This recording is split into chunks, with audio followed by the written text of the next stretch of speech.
You've come to the right place. If you're a course creator looking to build more impact, income, and freedom, LMScast is the #1 podcast for course creators just like you. I'm your guide, Chris Badgett. I'm the co-founder of the most powerful tool for building, selling, and protecting engaging online courses called LifterLMS. Enjoy the show. Hello and welcome back to another episode of LMScast. I'm joined by a special guest, Angela Brown. She's from SavvyCleaner.com. She has a podcast and a YouTube show called Ask a House Cleaner. Welcome to the show, Angela. Well, thank you so much, Chris, for having me on your show. I'm super excited to get to spend a little bit of time with you because I'm a huge fan of LifterLMS, and it was because of LMS I was able to create a learning library. So thank you, mass respect. Yeah, awesome. And you know, we help education entrepreneurs, people who are in the business of transforming the lives of others and getting results and building a business in the process. And you're moving, you're doing it. You've got a YouTube show, you've got your book on Amazon, you're building this training library, and you're just on a mission. You're on like when I look at the progress you've made over the years, you're making a tear through the world, and you're super focused on a tight niche of people. These people who want to start, grow, and scale a house cleaning business. What's it like helping other entrepreneurs?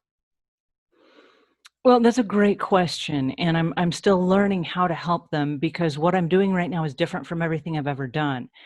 As I'm moving into the online space, I'm relearning everything. All the training I've ever done has been in a hotel room in front of a whole bunch of people where you rent a space and you have a PowerPoint presentation. And to move online and to help people on a different scale, it's a very different type of process. It requires a whole different set of skills. So it's been a huge learning curve for me to learn how do people respond online. And I only expected that if I set up a customer service line that they were only going to respond through the customer service line. I had no idea they were going to be sending me IMs and phone calls and texts and all these different avenues that social media has provided for us. And so even just in customer service, I've had to backtrack and say, wait a second, we've got customer service requests coming in from 12, 13 different avenues. How do we staff and prepare for all of that? It's just the online world is a whole new space for me. I was talking to the CEO of WP Engine. Well, he's the founder. He's not the CEO right now, but he said a long time ago, we were having a conversation, he said the internet is a really big place. And it sounds like a simple statement, but the internet is massive, and the ways people can communicate and the ways people personalize their experience on the internet is really profound. It's not like you're saying, just like a room in a convention center where everything's a controlled environment. I think that's really interesting. And like in your story, you're an expert house cleaner business owner yourself, right? Like what was the evolution from you being a house cleaner to building a house cleaner business to helping other people build these businesses? How was that expert journey for you from practitioner to teacher, coach, expert? Well, that's a trick question because I was never going to be a teacher. I just was Okay. only going to ever be a house cleaner. That was kind of the end goal. And I guess, Yeah. I guess that's as far as I could see at that point of my life. I started as a waiter in a restaurant, and there was another waitress that worked during the day as a house cleaner, and she needed some extra help and asked me if I would like to come join her. I lasted all of one day. I realized after working with her that our work ethics were not the same, and she was charging a lot of money for, to go for her house cleaning.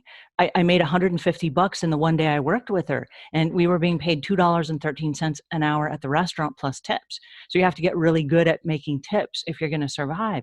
And I said, wait a second, I should be a house cleaner. And I grew up in a large family. I'm one of 19 kids. And so we had very strict house cleaning behaviors and rules and jobs and chores and stuff at home just to keep a balance and organization at home. So when I moved away from home, 6 of my 7 sisters have all had house cleaning businesses. So this is something that I knew growing up. I wasn't scared of house cleaning, but I did not have any business background on how to run a cleaning business. So I had to go to the local community college and take business and management and how to work with employees and how to hire people and all those things. So as I started my business, I decided the house cleaning will be a business. And I think there's a really big distinction between having a hobby and having a business, because hobbies cost you money and businesses make you money. And so for me, it was always ever going to be a business. So as I jumped into it as a business, there are certain behaviors and disciplines that you have to have if you're going to run a business. And so as I started running this business and creating systems that fell in place, there were, well, word picks up. They say cream rises to the top. And in this particular avenue, we did really well. Within a couple of months, I'd hired a bunch of people. We were growing really fast across the city, and everyone was following the systems we had created. So other companies, other cleaning companies from other parts of the country started saying, what are you doing? I hear that you're doing something fantastic. Can we fly you in and have you train our people? And at the time, I wasn't a trainer either. I'd never done public speaking. I'd never been in front of audiences. I'd never showed them other than my teams. So I was like, well, if they're willing to pay me to show them what we're doing here, we're scrappy. We're, making it up as we go, but here, we'll show you what we have. Over the next 25 years, I perfected that training process, and I've now trained in 31 countries across the globe. And so it's been a huge experience for me. I've been able to see the world. They paid for my flights. They paid for my hotels. I mean, it was awesome. And then in the process of that, still running a house cleaning business. And then in the summer of 2015, we had a troubled teenager that came to live with us. And she was a relative of a family member that we could not save. And so with sadness in our hearts, we kind of felt like this was a second chance. And this young lady was just destructive and violent and suicidal and assaulted clients and employees. And she stole things, and you couldn't leave her alone because she would, try to kill herself while you're fixing dinner. It's just violent things that I couldn't leave her alone. So now I'd had this really successful career that I kind of thought that was it for me. It's like, hooray, I have arrived. And I think the misnomer is you've never arrived. You're never actually there. And so there I was, middle-aged woman. We've got a troubled teenager living with us. I've got this big business that requires still a lot of my time. What am I going to do?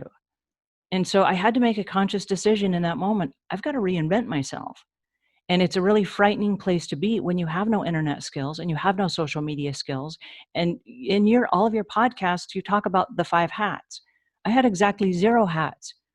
I'm going to start something. I got 0 hats. Like, Chris, help me out. What do I do next?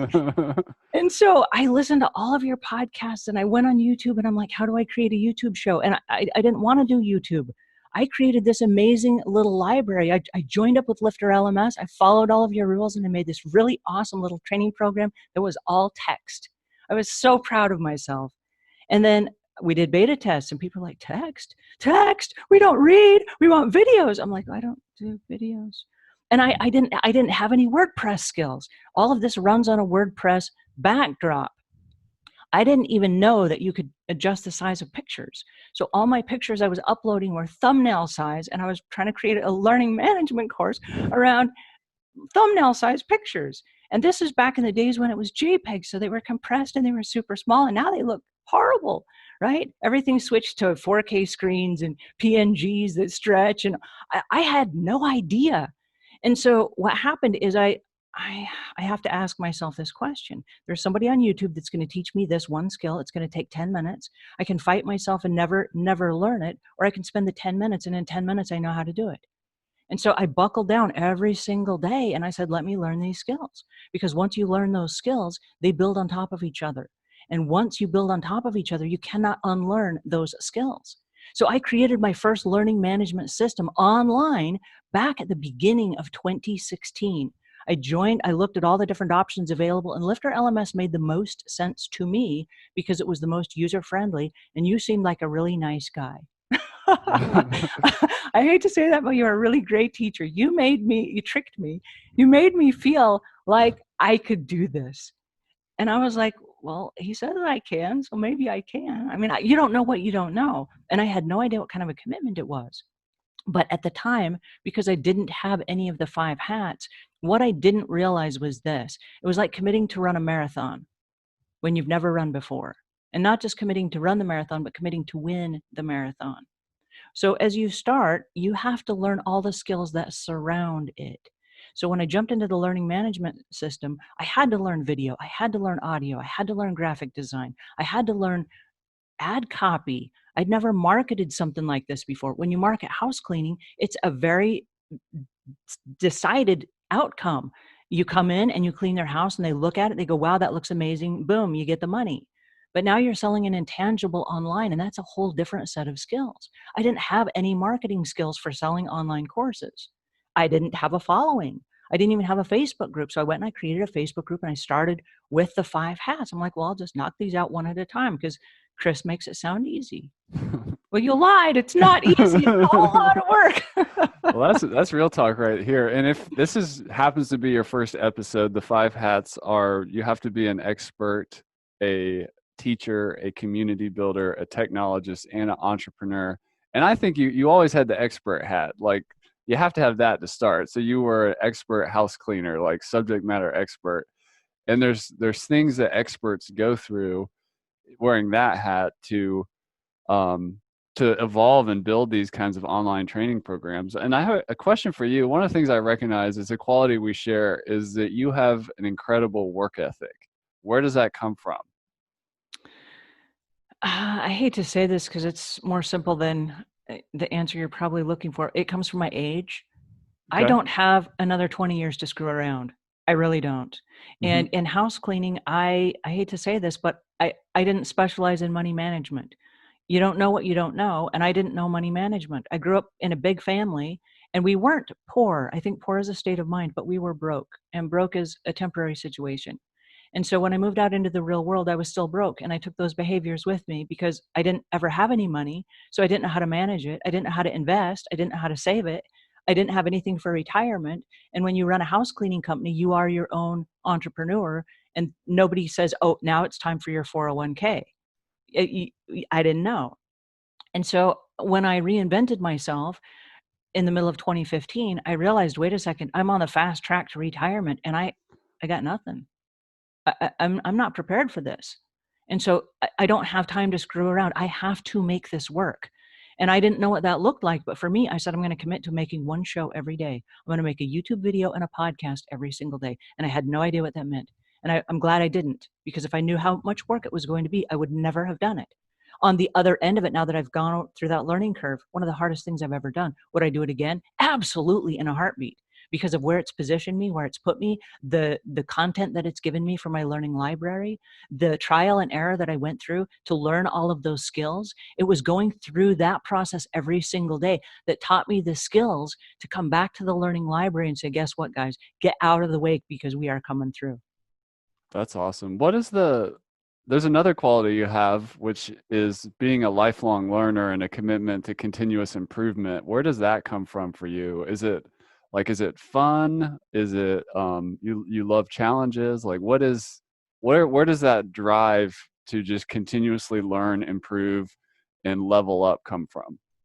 Well, thank you so much for saying that. You give me far too much credit. I Okay. do not love challenges. I love the easy route just like everyone else. Okay. But I have to realize this. When I jumped into this space, I made a commitment. And the commitment is I've got to reinvent myself and my business for the rest of my future so that I have money coming in on a regular basis. And it's going to require a set of skills I don't have. And so I'm smart enough, I can outsource a whole bunch of things, but I'm not smart enough to even know what I'm asking for. So when I go to ask someone, how do you help me with SEO, for example, I don't even know what that looks like. I don't even know the right words to use. When I was making YouTube videos, I did not know, for example, like I'm searching on Google, how do I fix a shaky camera? Well, the Yeah. actual term is called warped image stabilization, but I didn't know that. I'd never Yeah. taken a class. And so then there's going to be a 10-year-old on YouTube that's going to teach me how to fix warped image stabilization, right? Right. And I have to come back to this. I don't know it now, but in 10 minutes, I will know the answer and I will never forget it because I can't unlearn something I already learned. So am I going to spend the time right now? And the answer is yes. I hate it because I'm in a need to know learning curve. And so every day there are things that pop up and I'm like, I want to know that.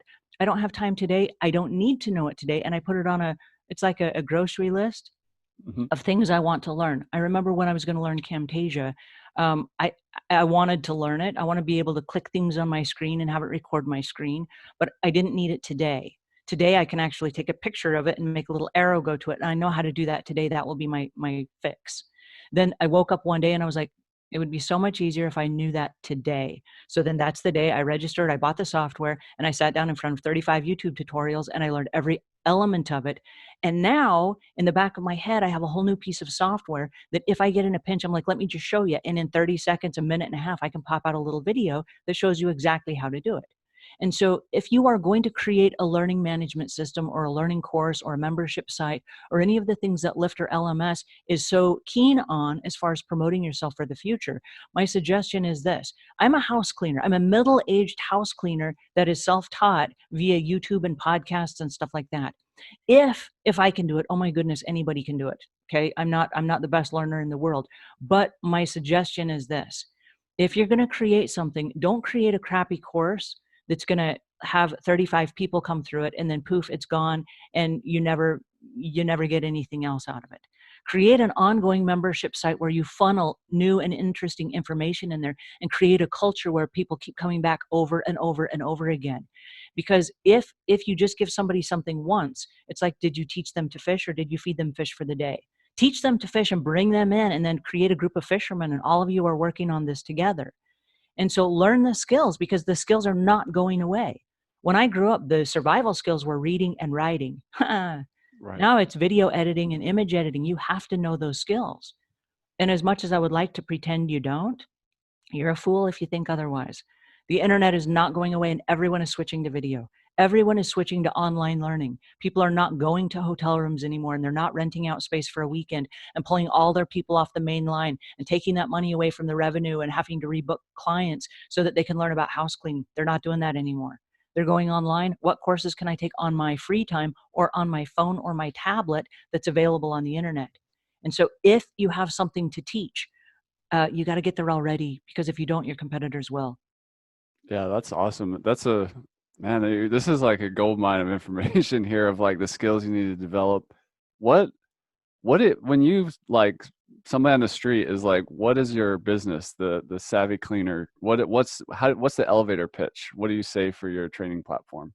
We're a membership site that helps house cleaners create and grow their own cleaning businesses. How do you get customers? Like how do you do marketing? It's a fun question because I'm still learning that right now. As I started learning the 5 hats, and I love your whole breakdown of them Mm-hmm. because I had 0 of them. I was no good at any of them. But if you make a commitment to them, you can learn them as you go.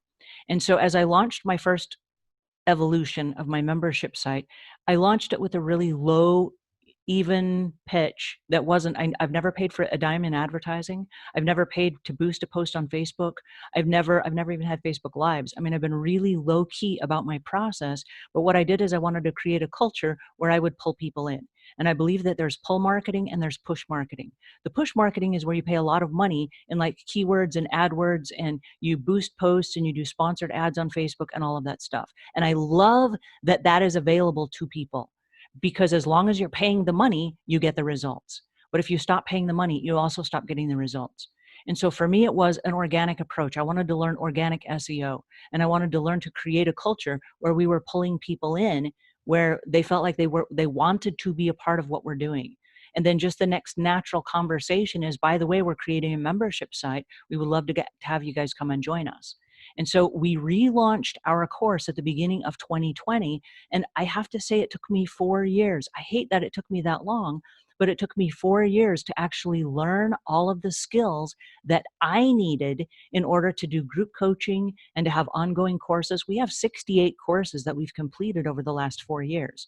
And now as I'm releasing them one by one on a drip system, what's really interesting is I'm going back saying, oh my goodness, this actually needs to be rewritten. We are so much better than that now. Our skills have gotten better. Our videos have gotten better. Even our ad copy has gotten better. The way we explain things has gotten better. And that only comes with jumping in the trenches and doing it every single day. If you think you're going to create a membership site or a course and you're going to wing it, throw something together, okay, that's great. I love people's ambitions to do that, but there's no longevity in that. And then it's going to drift away after a while, and then you'll be embarrassed of the course as your skills get better. And then you just have to reinvent it and start all over again. But if it's a growth in process, you've brought along with you the culture that you've created. And so we've screwed up. Like I don't know, it's a weird thing. Like we upgraded to PHP 7.3 or something, and some of our plugins fell out of whack. And people Yeah. are like, oh, everything's not working. And I'm like, I know, right? I'm going through it too. This is awful. How do we fix it? And so we're going through it as a group, and then we figure out how to fix it, and then we all move on. You are going to screw up, and that's part of the process. There are things that will fall apart, but if you make a commitment to it, it's you know, I don't know that I answered your question other than it's just been a really low key sales process so far. And as we've grown, everything we've done has just kind of grown slowly. And I'm really grateful for that, because as we've made the mistakes, as we figured out what's wrong, as people have canceled, why did they cancel? What's wrong? How can we fix it so that as we release it on a mass scale? And I don't know, one day we may do all the Facebook ads and all that stuff, but then we will have all those bugs and kinks worked out. I'm still learning this stuff. That's awesome. 4 years to overnight success or whatever. I love it's it takes a while. It's not I'm thinking about erasing the word easy from the marketing or whatever. But It is easy. It yeah. is easy. But what's challenging is if you don't have the skills, and I didn't have the skills, you have to make a commitment to the skills that are going to get you there. And so for me, again, this is going to last me through the rest of my, I totally see myself doing this for the rest of my life. And the cool thing is I can do it behind a computer, right? I don't have to be out physically cleaning houses at 65, 75 years old. If I can learn this right now, this is a huge investment in my future. And with the software that you have created, the plugin, all the stuff that you provide, all the integrations, I was with Infusionsoft and had no idea how to make it work. And you came on one day and you said, guys, we've got this thing called ConvertKit. I was like, oh, that looks like so much easier than what I'm doing. And it works with LifterLMS. Let's go to ConvertKit. And with a lot of the things that you've recommended, you recommended or switched one day to Astra. I was like, oh, that makes so much sense. Let me switch. Now we're using Elementor. I'm like, oh, that makes it beautiful. Yes, I like this. And so all the integrations and everything that you've pulled together have made it possible that it's easy enough that I can do this. And I love that because I'm so clunky. Even just getting on a call with you, I have to have somebody come in my office and they're like, click here, and then don't touch anything. Yeah. That's awesome. Well, I want to touch on YouTube. How many videos do you have on YouTube approximately? Well, we're in editing right now, 807. So we've released about 800 so far. That is amazing. And the thing I love about that is you have a tight niche. Like there's a very specific type of person that you serve. So that's great. And your videos are very like, here's one topic that we're going to help you today about X. Just tell us more about your YouTube strategy. Like, how do you approach YouTube as a non-technical? You weren't necessarily a YouTube power user. Like, how do you approach YouTube? Because it's the second largest search engine in the world, and I think it's a really smart marketing choice to invest there. Well, thanks for saying that. My YouTube strategy was not a YouTube strategy at all. I wasn't going to do video. I sworn off video. It's not for me. But it's a very quick way to get your message to the market. And so I was at a conference in Miami, Florida, and I was supposed to be in charge of and managing Logan Paul. He's a big YouTuber, had at the time about 17 million subscribers. And so I asked him, hey, I'm kind of thinking about making a YouTube show. And I was kind of making excuses for myself. I'm a middle-aged woman. I had braces on my teeth. I'm clunky in front of the camera. Like, I shouldn't really do this, right? He's like, why don't you have a show already? And I was like, and I was just making excuses. He's like, go home and start right now. Like, start tonight. You go home and you put something up tonight. And he's like, if I ever see you again, I want you to give me a link to your YouTube show and I will subscribe. I was like, oh, okay. And he said, you're not going to fail in front of 17 million people. You're going to fail in front of your mother, your brother, and your one best friend. And as you grow a following, those people will love and support you, and they will come along through the clunkiness. And when you get to the point that you have 17 million subscribers, you will have mastered the art of YouTube. And I'm like, that actually makes a lot of sense. So I went home. As I was leaving the conference, I walked through the expo. It was like a trade show. I walked through the expo, and they had these booths.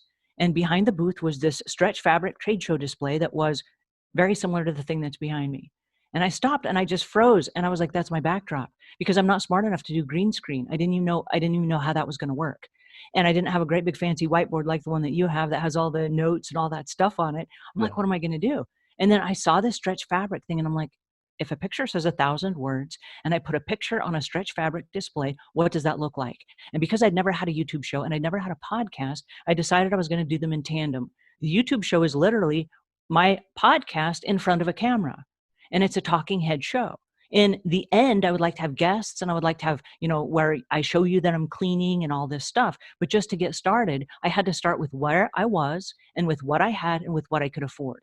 And the show wasn't making a lot of money at the time, so I had to start on a micro budget. And so the micro budget for me, it was ponying up money I didn't have for the backdrop that I have. And then I'm not fancy enough to know about, hair glamour and fancy nails and cool clothes and all the stuff that you see on YouTube shows. For me, I'm just a house cleaner. So I'll show up with a bun in my hair and my house cleaning clothes. That's what we're talking about, is house cleaning. And the picture behind me is just residential cleaning supplies. These are not commercial supplies. You don't see the little yellow "do not step here," caution when wet signs. This is not commercial. This is residential cleaning. That's the picture I chose. So what am I going to talk about? Well, I'm going to answer one question. You have a house cleaning question, I have an answer. And I'm not the expert. I don't have to have the answer. I just have to know where to go to find the answer. So I never promised you I was the expert. I only promised you I would help you find the answer.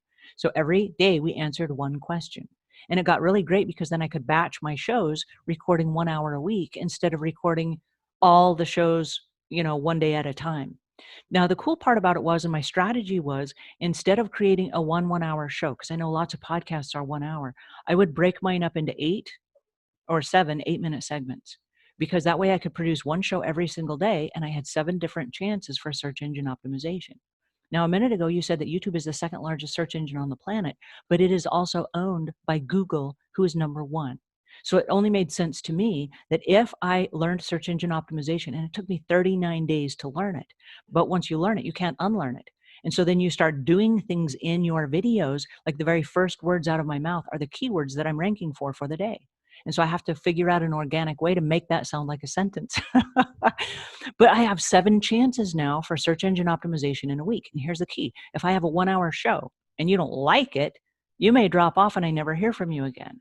But if I have a short show and you don't like it today, you might still come back tomorrow. So I had more chances of winning people back on a short show than I did if I had a really long show. Besides, who wants to hear me talk for an hour, right? So this was a really great way to get started, and it was small enough that it wasn't overwhelming to me. And I think when you create a YouTube strategy, you have to start where you are with what you have, and it has to be something you can commit to. And I think that's the key. When I started my YouTube show, I did not have the skills to create a YouTube show every day. My schedule was full from morning until night. And then to add in another few hours a day where I'm going to record a show and I'm going to edit a show and I'm going to do the search engine optimization and I'm going to add in affiliate links and I'm going to upload it. All these things take a lot of time. But when you make that commitment every single day, what happens is you start saying no to other things in your life. And so if you're going to be successful, for everything you say yes to, you have to say no to other things. So all the things that were not my top priority started dropping off my list as I started laser focusing in on my strategy. And then what happened is, as I started laser focusing my strategy, all the other elements started falling in place. When you create a YouTube show every single day, you cannot help but learn audio editing. And you cannot help but learn video lighting and video camera elements. And then you can start adding in B-roll, and then you can start adding in photography and different things that will help you tell a better story. And my goal was, every day that we produce a show, I want to get better than yesterday's show. Okay, so we're awful in the beginning. In my early shows, they are so awful. They are just rotten. But every day we got a little bit better. And every day we're still getting better. Stuff that I see 2 months ago, I'm like, is that the best we can do? Because we're so much better now, That's awesome. Do you know approximately how many subscribers you have? 61,000 at last glance. That's amazing. Like, do you have a sense for how many, like in business, they call it the TAM, the total addressable market. How many like house cleaner business owners are there out there? Do you know? Do you have any idea on the statistics? No. And I've sat in on several corporate meetings at the highest level of the cleaning industry, and it's kind of this nebulous number. And for this reason, there are a lot of moms and pops that have started their own cleaning business that have never registered a business license. We don't even know who they are. They're working out of, I don't want to say the trunk of their car in a disrespectful way, but literally they drive their car to a house and they have a few accounts, and they don't have business cards. They did not register their business name. They haven't trademarked their name, trademarked a logo. They don't have a website. We just don't know who they are. So I honestly have no idea. So if you find out, please let me know. Well, I just find it fascinating because it's you have a very focused niche, but if you think about it, it's a massive niche. I mean, it's a big business in every town in the world, or just about, I guess. I mean, it's There are huge. 74.5 million households at last report in America alone, just America. Yeah. And every house needs to be cleaned, whether the homeowner cleans them themselves or whether they hire a professional house cleaner. And then the trick to that is there are many homes that are now Airbnbs, where the kids have moved away from home and the parents are renting out those rooms to guests that are traveling through town. So instead of them cleaning their house every other week from a professional house cleaner, they're turning their properties 2 and 3 times a week as people are coming and staying at their homes. So there's lots of house cleaning out there. And I don't think I was prepared for the scope of house cleaning when I got involved in this. I didn't know what the scope was either. But you're right, it's a very untapped market for the space that we're in. Let's talk about another place people go to get answers to problems or their questions or to find opportunities, and that's Amazon.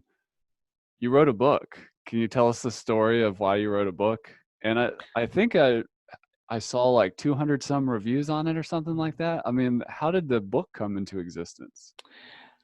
I hate to say this live in front of other people. It's going to come off the wrong way, and I don't intend it to be this way.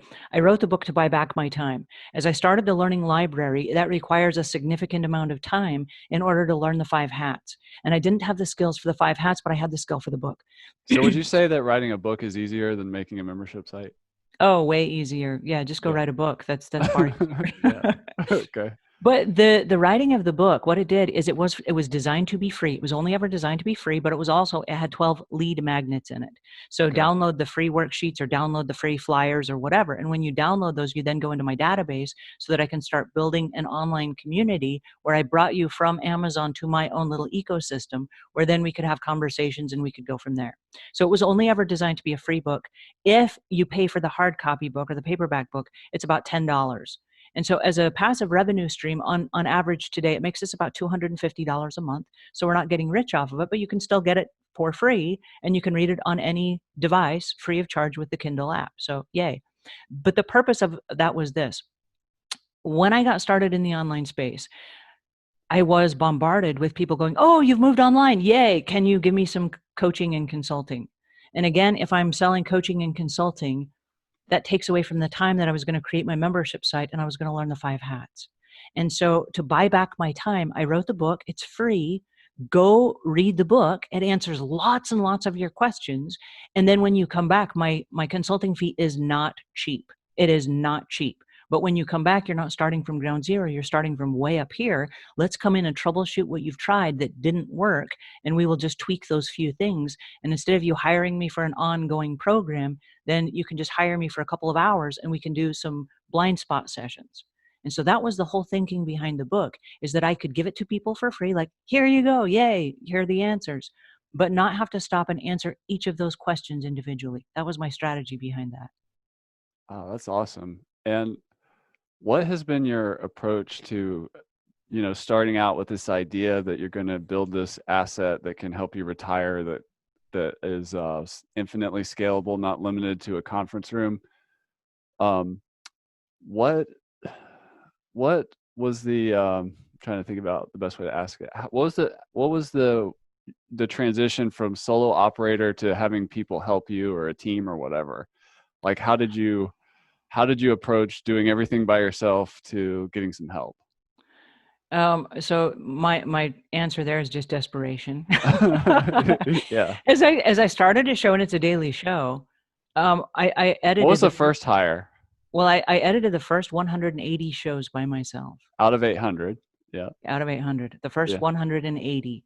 And so what I did is I had to figure it out because I was teaching myself. I was teaching myself the Adobe Suite, the Adobe Audition, Adobe Premiere. I was teaching myself WordPress. I was teaching myself LifterLMS. I was teaching myself Facebook. There are a whole bunch of things that I can't turn around and outsource it until I know what I'm asking, what I'm expecting, how do I know I'm getting the results that I want, and how can I verify it? So I hate to say this, but for the people that think they're just going to jump in and create a course and then like it's going to run itself, it is so much further from the truth. because you're creating a business. And again, this is not a hobby, it's a business. And for me, it's a business. This was designed from day one to make money. In order to make money and scale, I am not the best person to be doing all the tasks. I know that. So immediately, as soon as I learned something, how did I learn it? Are there any of these elements I don't need that I can erase and move off the plate? If these are the narrowed down elements that we need in order to move forward, how quickly can I document the process? How quickly can I train? Meaning now I make a little Camtasia video, like click here, add this, put this here. I make a little training video. Now anyone that I hire, including a remote person, even someone off Fiverr, can watch my video and go, oh, that's the process. And now they can help me with the whatever it is. And so as the show started making money, and we've monetized the show now 14 different ways. And so as we've monetized the show and money has started coming in, I get really excited. I'm like, we just made an extra $5,000 this month. That means I can hire 2 more people. And I just get really excited because I have a whole list of tasks that I'm outsourcing. And I'm not the best person for a lot of this stuff. Like the other day, I was making some graphics. And I realized, why am I doing the graphics? There's so many graphic designers out there that are so much more skilled than I am, that this is not the best use of my time. And I immediately switched to gears, and I went through my database of the graphic designers that I know. I need this done right now. Who's available? And 3 or 4 people shot back and said, I'm available right now. I'm like, great, here's a pack of 20 images I need from you. I need a pack of 20 images from you. Here's a pack of 20 images. I need them by Sunday night at 6 p.m. Boom.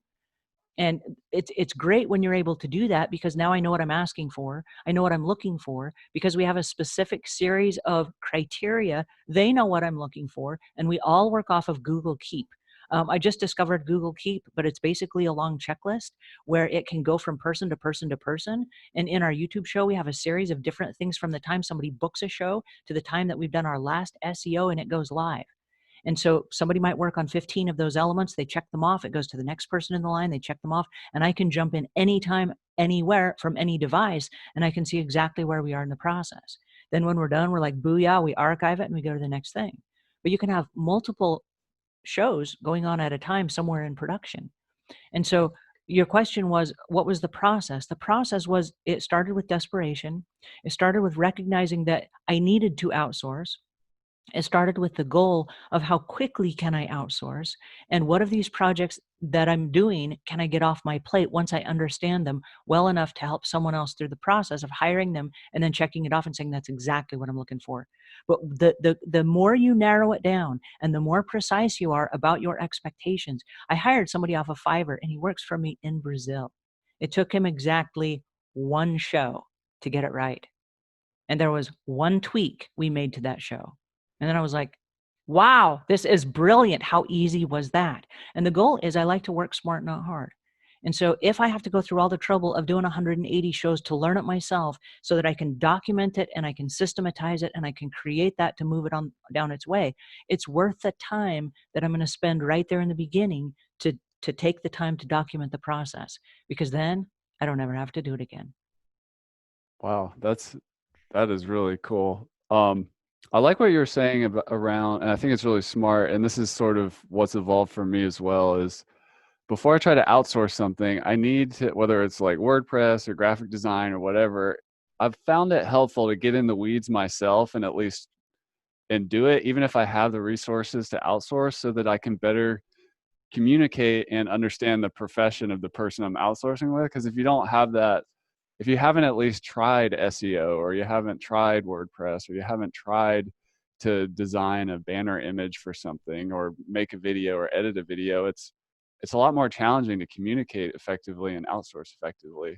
So I completely agree with you. And yeah. 1 note on that, there are so many times that at the last minute, somebody will call me up and say, oh my goodness, I'm so sorry. There's been a family emergency. I can't finish my project. And I'm like, well, I wish that didn't happen. You know, I'm so sorry for your family member. That's awful. We're on a deadline. And so I got to jump in and I got to pick up right where they left off. And the cool thing is this, when you have the systems in place, and this is even with our video editing, somebody can leave as much as 1 marker in the middle of the place where they left off and they can walk away from the project, one of our other editors can come in and sit down and look at what's going on and go, I know exactly where to pick up. They know exactly the process to pick up exactly where that person left off and finish. All of our files, all of our system, they're all systematized. All of our files are in one place. They're all named the same thing. Everything that happens in a very strategic order, so that if somebody does cut out in the middle and there's a tragedy or something, which, believe it or not, we hire humans, it's going to happen. Yeah. But even if I have to jump in myself, I know exactly, even with one marker, how to pick up and finish the show without any other instructions from that person. So yeah, get in the weeds. You got to get in the weeds. You got to learn it. You got to learn it. There's no other way around it. I like to pretend that's not the case, but you got to learn your business. How did you develop, we talked about design briefly, but how did you develop like your brand? Or what's been your approach? Like, for example, like if you're listening on this podcast, there's a YouTube version on LifterLMS YouTube channel, which you can check out. But behind you is a fabric with household cleaning products on it. You're very much on brand. And I think I may have noticed this, but correct me if I'm wrong, is you wear the same uniform basically when you work, or like it's consistent. And I do wear the same clothes every day for many, many, many, many years. They make a joke about me. They say, "Oh, look, Angela's in disguise. Her hair is down and she has a different color top on." I have a very easy disguise. Yeah. Why is that? Or how, like, well, there's two questions. Like I do similar things. Like I have just patterns so that I don't have to free up any mental processing to focus on the creative or the problem solving I have to do. But that's two questions. They're different questions, but they're related. How did you develop your brand? And then why do you stay so consistent? Good questions. So first and foremost, I had to determine who is my audience. And my audience it starts at 5th grade education. And the reason for that is we have a lot of house cleaners that are coming in from other parts of the world, and English is not their first language. And so everything that we do has to base, excuse me, at 5th grade education. We have 7 different filters that we run everything through that brings everything to 5th grade education. And I'm counting on the fact that there are a lot of people, even if they're trying to understand English, it's going to be tough. And so for me, a big part of my brand was, let's use pictures to illustrate what we're talking about. And so everything that we have, you can have these beautiful, classy, muted pictures, or you can have bright, happy colors that are like right in your face. So I'm really trying to get your attention. I really want you to understand this concept. So I choose bright, flashy, happy colors. And everything that we do, all of our branding, are bright, happy colors that are like right in your face. And that is also the backdrop behind me. I also wear a turquoise shirt every single day, and that is part of my brand. The branding was for a couple of reasons. This is a uniform I've been wearing for 25 years as a professional house cleaner. And so it's my go-to outfit. You mentioned earlier about having a particular go-to series of clothing where it removes that decision fatigue. Decision fatigue is a very real thing. If you get up every single day and you're reinventing your day and your life every single day, how exhausting is that? By the time you get to the serious stuff for business, you're gone. You already spent all your decisions for the day.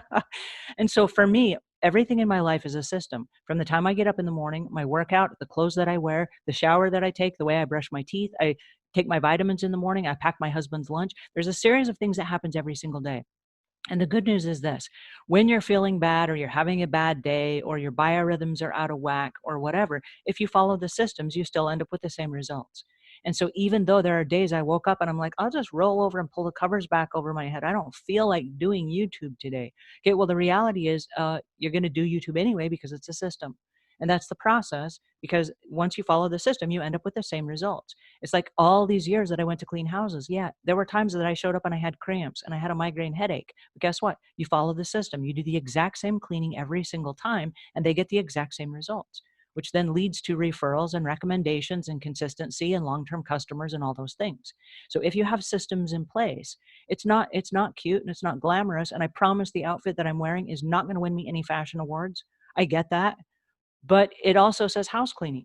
So when I stand up in front of my house cleaning backdrop and I look like a house cleaner, it's more credible than if I'm wearing my Sunday clothes. Because if I'm wearing my Sunday clothes, you're going to go, yeah, I don't see her as a house cleaner, right? But then when I switch gears and I'm showing you B-roll footage and there I am scrubbing the bathtub, I'm wearing the exact same clothes. And you're like, oh, it's true. She's really cleaning. Wow, hark, look at that. So it's a consistent brand that's scalable. So if you're doing big videos or little videos, or you're doing product reviews or whatever, it lends to these are actually workable clothes. And so it was just a very common sense decision. And I think every decision that you make in your business, and this is where it comes back to, it takes me 4 years to get to the point I am in my learning library right now. Every decision that you make is a conscious decision. And what is the strategy behind it? And is it scalable? Is this going to last for the duration? Is this something you can do for the next 5 years? Because if you have a really great plan, like for me, the really great hair and the fancy clothes and like different color fingernails every day, that's not scalable for me.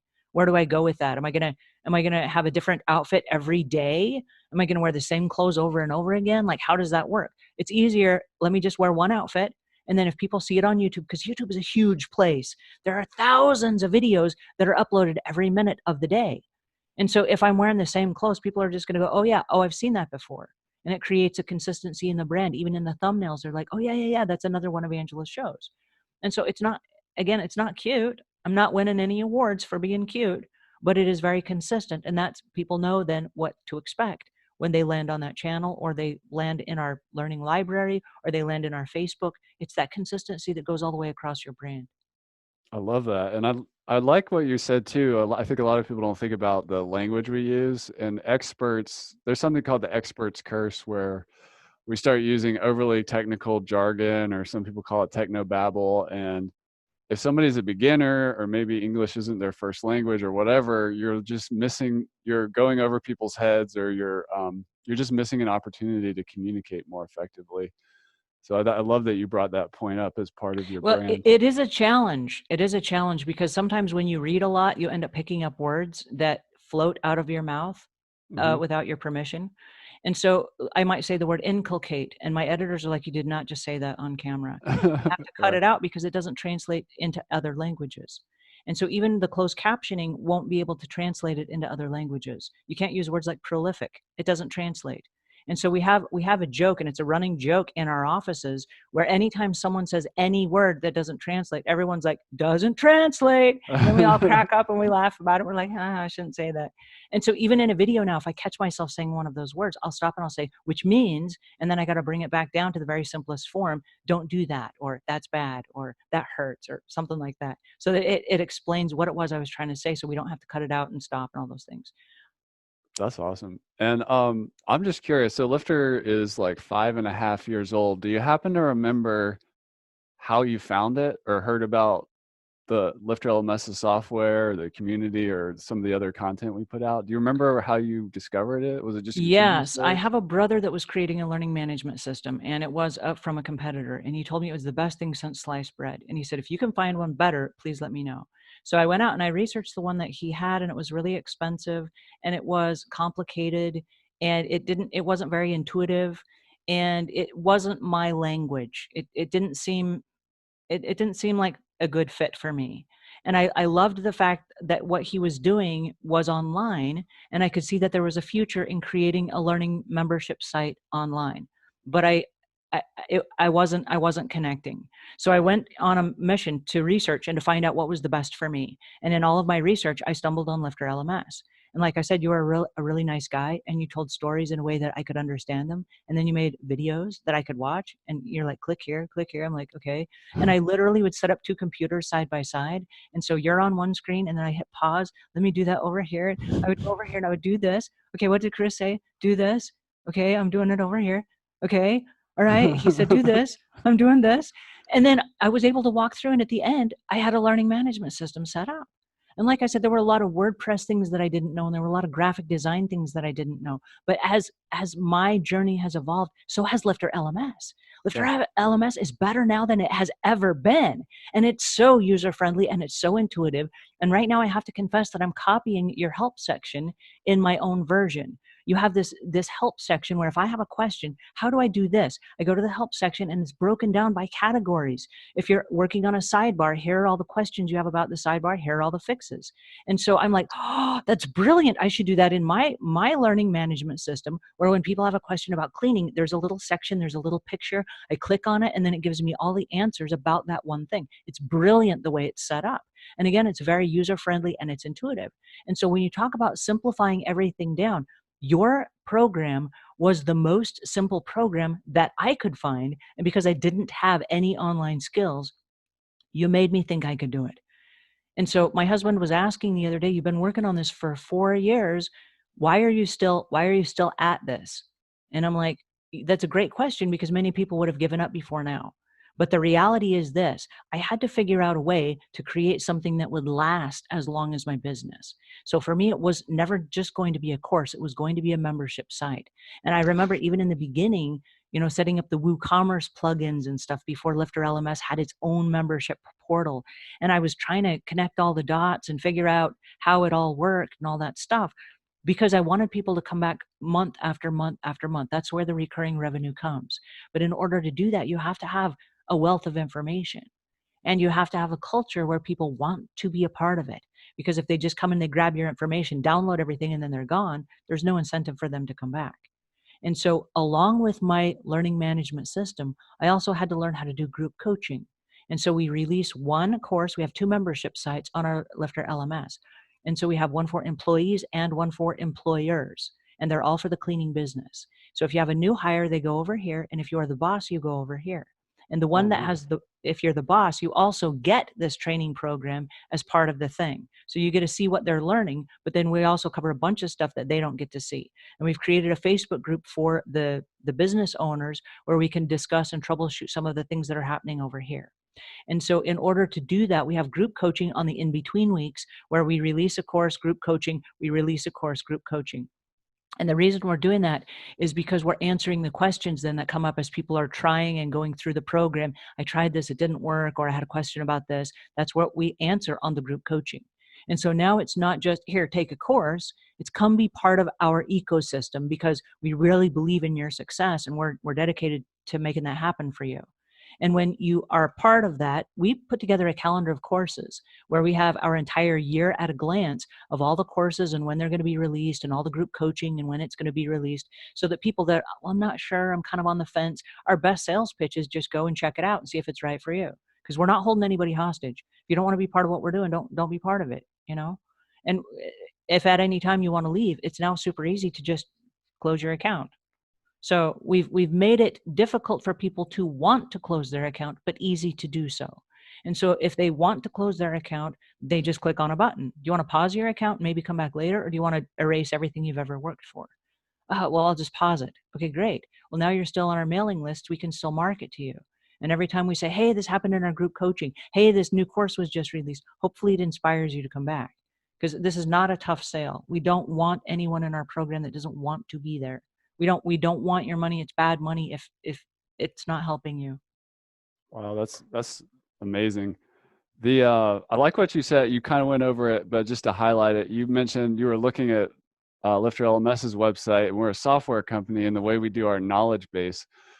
And I think course creators and membership site builders can learn a lot by studying what software companies do, simply for the fact that because they're technology companies and they've had software as kind of an infinitely scalable global business, you can learn a lot just by studying this other industry. I study all kinds of other industries that have nothing to do with software because I learn from them. And I thought that was cool to see like how software companies organize their customer support documents and how you might leverage that. Well, thank you for putting it together, because like I say, I've learned everything I've learned from you. And so what is Chris up to now? Oh, that's so cool. We should do that. Not knowing even how we're going to implement it or how it works. But I get really excited. I go to the website and this little thing pops up in the right-hand corner like, hey, we're not here right now, but we'd love to answer your questions if you have one. And I'm like, oh, that's so cool. I need one of those. You need a bot. Yeah. I've learned so much from you, and I'm so honored that you keep jumping in and you keep teaching us and you keep coming back with new updates and new skills and new stuff. Because of you, we are where we are. So thank you. Well, you're very welcome. Yeah, it's my pleasure to serve, and I just love seeing people like yourself who have put in the work, skilled up, and are really, sending out this positive impact, helping people build businesses and figure out, putting food on the table for their families and stuff like that. My last question for you is around like what, you know, from 4 years ago to today, like what result have you achieved with Lifter besides having like the membership site, but like how's your life different now? Both like It externally, informed internally, it, like, it informed everything that we're doing, because the learning management was the goal. That was the goal. None of the other stuff that we've done was the goal. The 5 hats were not the goal. But the goal was to create a membership site that would then support us for the rest of our lives. That was going to be the end goal. And I will be so honest as to say the money was the goal. I wanted to earn money from it. It's a business decision. This was not a hobby. I wanted to make sure that this would pay my retirement for the rest of my life. So in order to do that, I have to learn how do I get members in? How do I keep members in? How do I make it important that members feel like it's so valuable they want to tell and share it with their friends? There are a whole bunch of elements that surround that. And I had no idea what any of it meant. But you can't sell a membership course when you have no audience. So once I started creating it and I realized, well, we have no audience, we got to go create an audience. And so by creating the audience, we could bring people in and say, hey, will you give us some feedback? We're doing some beta tests. So there were a lot of people that came through our courses for free to try to figure out what we're doing. And they're like, this is horrible. And I was like, oh, ouch, that hurts, but thanks for the honest feedback. Then we would go back and we would rework it and try it again. And so it was really helpful to have some people behind the scenes that would help us grow that information. And in the process of doing that, we weren't going to have a YouTube show. But how are we going to get out this message if we don't use YouTube and podcasts in the way that you spread your message in an organic reach sort of way? And that's how you were spreading your message. So if Chris is doing it, hey, we must do it as well, right? yeah. And so every step along the way, we've really followed your lead in how do you grow and build the network that then comes and becomes part of your culture. And so every step along the way, and I've been an early adopter to LifterLMS, even though we didn't have the course up and running as successfully as it could have been. But I wasn't ready for it. In all fairness, I was not ready for it. I hated my online experience because I was lacking so many of the skills. And the more skills I learned, the more my confidence grew. Until I woke up one day and I'm like, oh, this is such the next natural step. I now have the skills to pull this off with finesse. Let's do this already. And even though we still have some glitches, and there will still be glitches as we move forward, but even as we have glitches now, we're documenting them, we're fixing them, we're reframing them, we're putting them up in our help section so that we are never in this place again.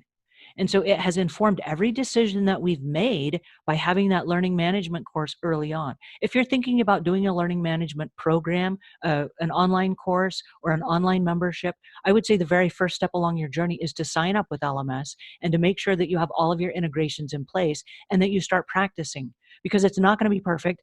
Excuse me. It's like my early YouTube shows, super clunky, super embarrassing. But the good news is the more you learn, the more information you have. I'm tapping into a lot of those videos now because they were answers to one question each. And as those questions come up in a course, I can pull that video in and that becomes an organic part of our learning library. Even though it was free over here, we may only just cut half of it out and we're using a piece of it over here. But that is the foundation on which you build everything else. So if you just get started and you jump in and you start playing around with it, because it's going to be overwhelming to you first and foremost, because you've never done it before. It's like learning to drive a car. You white knuckle it at first because, do I put my foot on the gas or the brake, or I'm going to switch lanes? Do I look behind me this way? Do I look behind me this way, or both ways? And then there comes a time where you just get in the car and you just drive and you're like, how'd I get here? Right? It's familiar to you. So jump in and get familiar with the software, because every day I learn new tricks inside LifterLMS. And I'm like, oh, that's so cool. And there are things I've made mistakes on that now I'm going back and I'm redoing, because I thought it would be super cool just because there's a feature where you can have like a prerequisite. I thought it would be super cool to have like every lesson have a prerequisite. And then as I added other lessons, I forgot to turn that off. And then it would like make them go wackadoodle on me. So all the features are not necessary for all the lessons, but the more you get comfortable with it and the more familiar you become, the more you become a master of that craft.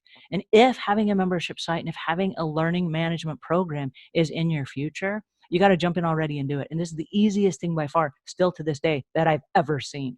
It's the most intuitive. It's the most user-friendly. This is my Google as far as the search engines go. That's the most user-friendly search engine. This is the most user-friendly program as far as learning management goes.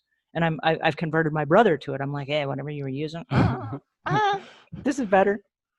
Well, Angela, I want to thank you for coming on the show and sharing your story. It's super inspiring, and it's really a pleasure for me to just hear more of the details of your journey. And this has been a really excellent show. And I think the big message for you that's watching or listening right now is being okay with being a work in progress and committing to just putting one foot in front of the other, being a lifelong learner, modeling, like watch what other people who are do, even if they're not in your industry and that looks to be like it's working, and start modeling that.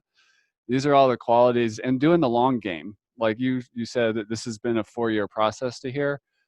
When you get all that firing, that is a recipe to really increase your odds of success. Angela Brown's at the savvycleaner.com. So savvycleaner.com. Her podcast and YouTube show is Ask a House Cleaner. Go check that out. Model what she's up to. I mean, you're an amazing case study and an education entrepreneur, going from idea to doing the work and putting it out there. So yeah, thank you so much for being a part of the LifterLMS story and sharing your journey with us today. Thank you so much for having me on. And thank you so much for being my coach, my mentor, and my teacher, because everything I learned from you. And that's a wrap for this episode of LMScast. I'm your guide, Chris Badgett. I hope you enjoyed the show. This show was brought to you by LifterLMS, the #1 tool for creating, selling, and protecting engaging online courses to help you get more revenue, freedom, and impact in your life. Head on over to LifterLMS.com and get the best gear for your course creator journey. Let's build the most engaging, results-getting courses on the internet.